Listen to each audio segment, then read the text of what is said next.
أعوذ بالله من الشيطان الرجيم وقاتلوا في سبيل الله الذين يقاتلونكم ولا تعتدوا إن الله لا يحب المعتدين واقتلوهم حيث ثقفتموهم وأخرجوهم من حيث أخرجوكم والفتنة أشد من القتل ولا تقاتلوهم عند المسجد الحرام حتى يقاتلوكم فيه فإن قاتلوكم فاقتلوهم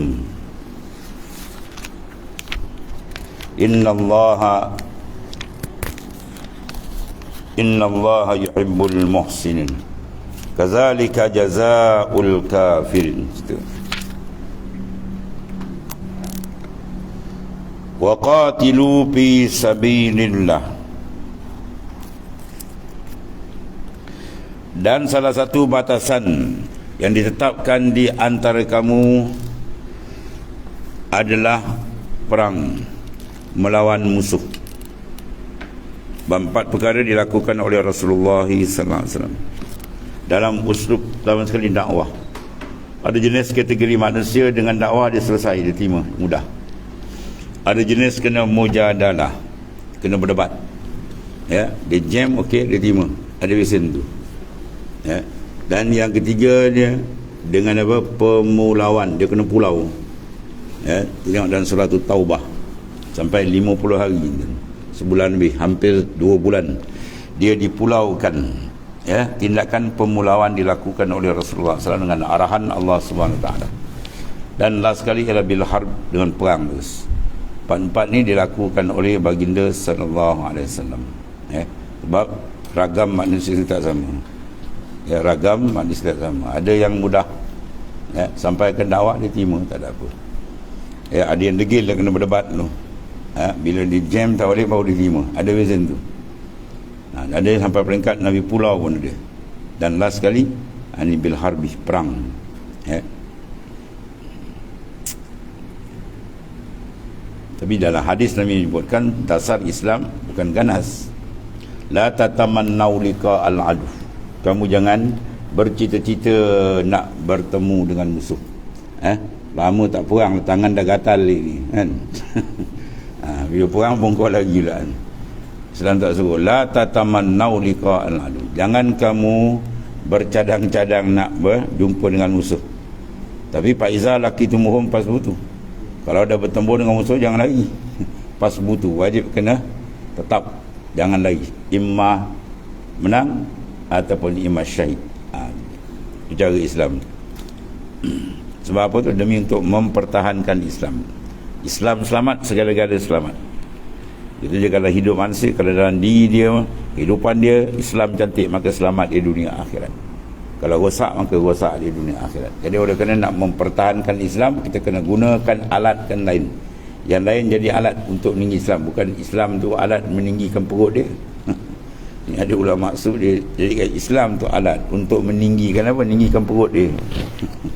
Yang ni nak meninggikan agama Allah. Kita alatkan apa? Masa kita, alatkan tenaga kita, kita alatkan wang ringgit kita. Last sekali kita alatkan nyawa kita untuk menegakkan Islam. Apa betul? Jangan dia terbalik. Alatkan agama untuk meninggikan perut dia. Dan salah satu batasan yang ditetapkan di antara kamu ialah perang melawan musuh, ya, agama. Sebab hidup tak ada agama lebih sesat daripada binatang. Orang hidup tak ada agama, dia dengan anjing babi, babi anjing lagi baik. Babi anjing pun tak masuk neraka. Ya, haiwan tak berakal tak masuk neraka. Tiba-tiba dia ada akal, ada rasul, ada kitab turun, terjun neraka juga. Paling hina manusia. Sebab tu mulianya insan dengan agama. Nahnu qaumun a'azzanallahu bil Islam fama'mah nabtagil izza bi ghairi ma a'azzanallahu azallanallah. Kami dimuliakan Allah dengan Islam. Cari kemuliaan lain daripada Islam. Dia ikut cara style dia masing-masing. Maka Allah Ta'ala akan hinakan dia di dunia dan di akhirat. Di dunia dia sesat, di akhirat dilempar dalam neraka Jahannam. Maka oleh kerana dengan Islam kita akan jadi mulia, maka mempertahankan Islam adalah wajib dengan apa sekalipun. Last sekali, bil qatl, dengan perang. Nah, sini ayat dia. Dan salah satu batasan yang ditetapkan di antara kamu adalah perang melawan musuh agama. Ya. Qatilu fi sabilillah. Pergilah, mana berperang di jalan Allah SWT. Perang akan orang-orang musyrik yang berpaling dari jalan yang sebenar, iaitu jalan Allah Ta'ala. Dengan keras kepala dia sombong. Pergi perang dia, tuan. Katamkan orang macam ni. Dia tak layak duduk atas muka bumi Allah Ta'ala. Ya, dia layak dia apa? Dia penggal leher dia. Ini kafir harbi. Dan banyak perbahasan lagi lah. Dia banyak kafir, ada kafir harbi, kafir zimmi, kafir musta'man. Yang kena perang ni kafir harbi. Yang taraf dia memang kita leka, dia bantai dia. Ya, dia kata cepat-cepat. Kita lambat, dia sasar gitu. Dan tidak ada rundingan damai dengan dia. Memang dia jahat. Dan di antara dia ialah orang-orang yang berhasrat untuk mengambil bumi umat Islam, itu kafir harbi. Walaupun bumi itu milik orang Islam satu saat. Bumi itu bila milik Islam satu saat aja, bumi itu sampai kiamat nama bumi orang Islam. Kalau ada orang kafir berhasrat nak ambil, maka kafir itu harbi je. Sama ada dia ambil cara perang atau cara politik ke apa, maka title dia ialah kafir harbi tu awak ni. Ya, dia tidak boleh mengambil bumi umat Islam.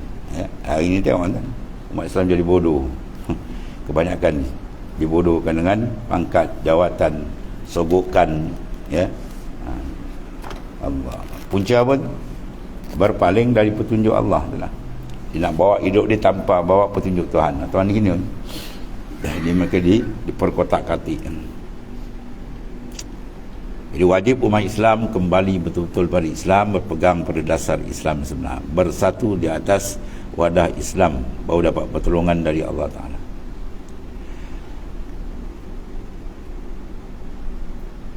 Khususnya, ya, siapa dia? Allazina yuqatilunakum.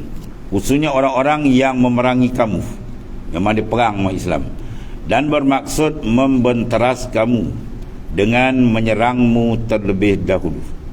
Ya, tak sempat kita maksud sab dia serang, tuan. Itulah kafir harbi. Dia punya gila, tuan. Kalau harbi sekarang ni apa? Mereka lah, tuan. Ya. Dia mengganggu gugat umat Islam atau dunia.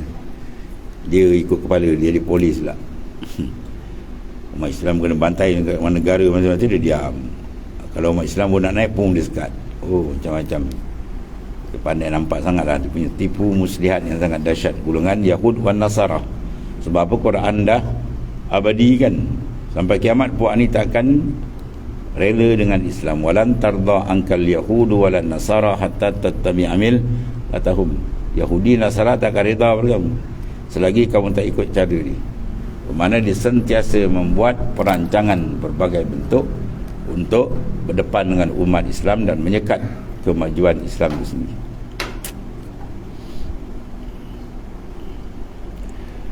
Wala ta'tadu.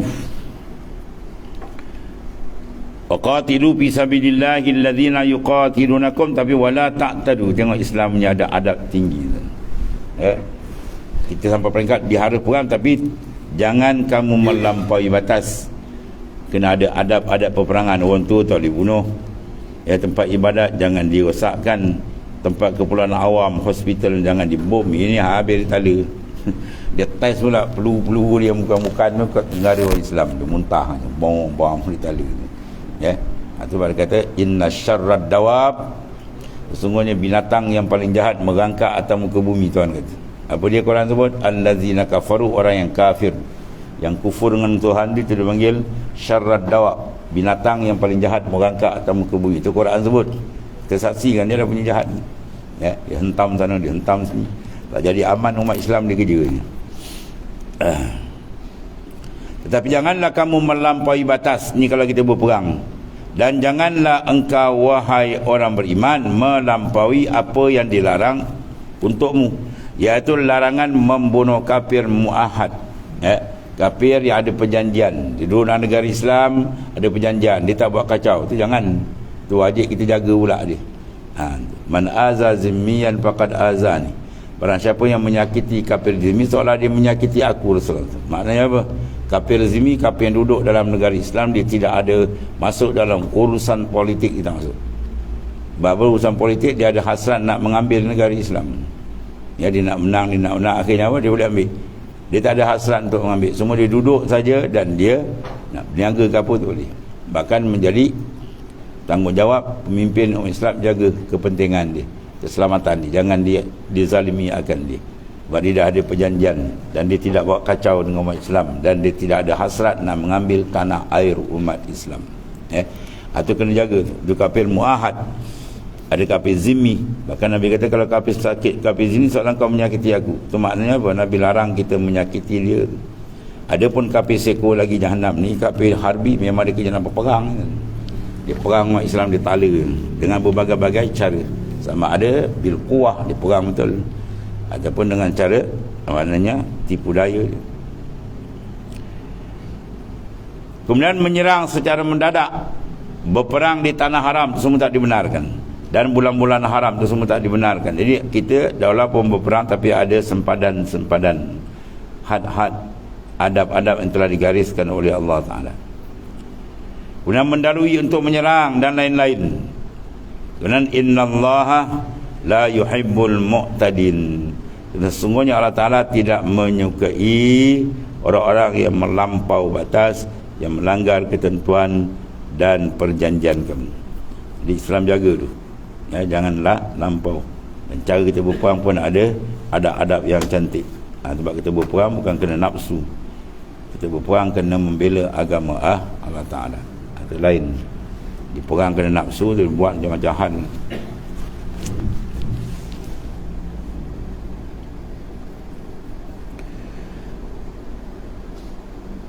Kemudian waqtuluhum haitsu saqiftumuhum. Dan jika mereka berkumpul untuk memerangimu dan dengan bala tentera dia dan bergerak ke tempatmu, maka bunuhlah mereka di mana saja kamu jumpai mereka. Haitsu saqiftumuhum, kerat. Sebab di hasad datang memang dia nak kerat umat Islam. Sebelum dia kerat, kita kerat dia dulu. Di tempat mana pun kamu bertemui mereka, sebab ini kau jenis kafir harbi. Dan dapat bunuh satu kafir harbi ni confirm dia syurga. Sebagaimana syahid confirm syurga bila syahid ma'rakah dengan niat betul, ni i'la kalimatillah, meninggikan kalimat Allah, maka dia akan masuk syurga bighairi hisab. Yadkhulunal jannah bighairi hisab, masuk syurga tanpa hisab. Itu yang mati syahid. Yang ni bukan dia mati, dia bunuh kafir harbi. Seorang dia dapat bunuh, confirm dia syurga. Sebab dalam hadis Nabi kata tidak berhimpun antara qatil wal maqtul. Dalam peperangan, maka pembunuh dengan si bunuh, yang terbunuh, dia takkan sekali tempat dia di akhirat. Bermakna kalau umat Islam tadi bunuh orang kafir, umat Islam mati mana tempat dia? Syurga. Orang kafir neraka. Bermakna orang kafir tempat dia neraka. Jadi bila kita bunuh dia, dia tempat neraka, maka kita tak sekali dengan dia, mak tempat kita syurga. Itu maksudnya. Jadi dalam peperangan dia tidak ada kerugian, ya, tetap untung. Dia menang boleh untung, dia tewas pun maknanya dalam peperangan dia untung, sentiasa beruntung. Itulah tingginya darajat orang yang berjuang pada jalan Allah Subhanahu wa taala.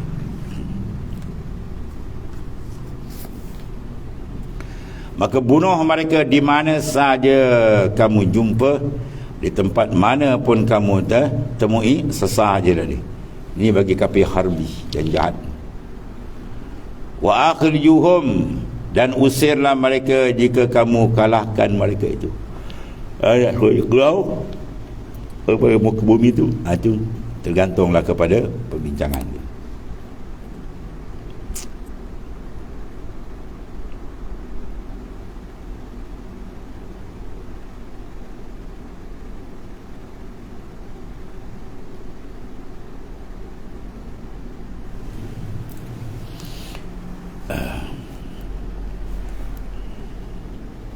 Wa akhrijuhum, dan usirlah mereka tadi dari yang kamu kalahkan mereka itu, min haitsu akhrajukum, dari tempat mereka telah mengusir kamu, iaitu Mekah. Ya, kita dihambat kan tanpa terpaksa berhijrah, menyusun strategi baru oleh Rasulullah SAW. Kalau dia boleh buat begitu, kita lagi lah. Mana dia ni insan ataupun jenis manusia yang derhaka kepada Allah Ta'ala. Orang yang derhaka dia tidak ada nilaian. Kemudian qala Allah Ta'ala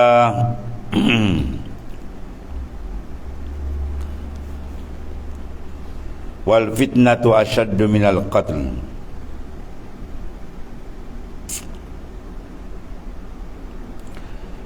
Dan timpakanlah fitnah dalam kekacauan di antara mereka dan masukkan mereka dalam kesulitan, kerana sesungguhnya fitnah itu besar bahayanya dan pengaruhnya minal qatli, daripada pembunuhan. Orang kalau kena fitnah kadang-kadang macam orang panggil apa? Hidup segan mati tak mahu kan. Tu merekit dia ni. Buat fitnah dia dahsyat. Kerana pengaruh pembunuhan hanya berakhir dengan pembunuhan tersebut. Ya, habis nyawa dia hilang dia. Kalau fitnah dia hidup supaya orang tak hidup. Ya, terseksa macam-macam sebab fitnah. Sedangkan pengaruh yang ditimpakan daripada fitnah akan terus berlanjut dan tidak pernah berakhir. Ya, itu buruknya fitnah. Sebab itu dilarang kita melakukan fitnah. Ya, al-fitnatu asyaddu minal qatl. Fitnah lebih dahsyat daripada pembunuhan. Qala Allah Ta'ala wala tuqatiluhum indal masjidil haram. Ini antara adab dia lagi. Dan hendaklah kamu menjaga perjanjian harus, ya khususnya jangan kamu memerangi mereka dan mengawali peperangan dalam Masjidil Haram. Pelihara kehormatan Masjidil Haram, jangan berlaku tumpah darah di situ. Perang lain yang di dalamnya diharamkan menghilangkan nyawa secara mutlak. Mutlak tak kira siapa. Ya, dalam kawasan Masjidil Haram tak dibenarkan. Hatta yuqatilukum fihi, kecuali jika mereka memerangi kamu bertempat itu atau lain. Ya, dah tak boleh buat apa lagi, dia serang atau kena berdepan je lah. Dan mereka mulai perang serta melanggar batas-batas Allah Ta'ala, itu kita boleh buat. Allah.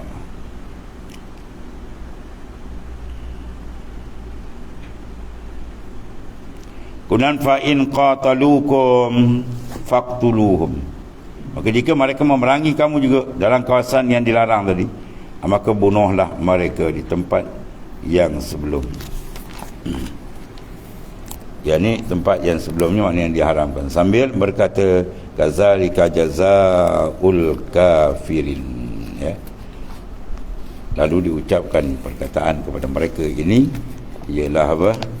Kadzalik jazaa'ul kafirin. Demikianlah balasan bagi orang-orang yang kafir, mana yang merosakkan kehormatan Baitullah. Dimaksud nak rosakkan Baitullah, sesuai dengan itu dipenggal kembali ini, supaya mereka jangan melampaui batasan-batasan yang telah digaris pandukan oleh Allah Subhanahu Wa Taala.